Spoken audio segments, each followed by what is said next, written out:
Lieto internetu pārlūku kā eksperts ar šīm pogu kombinācijām.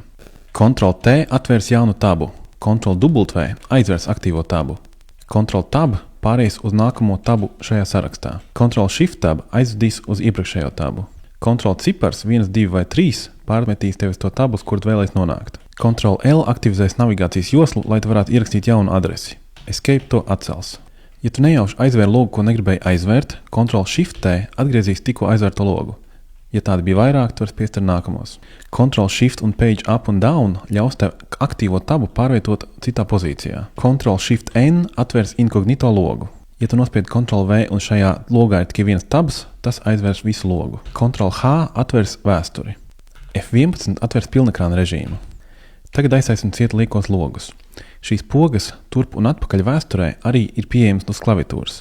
Piemēram, es nospiedīšu video un leaderboard.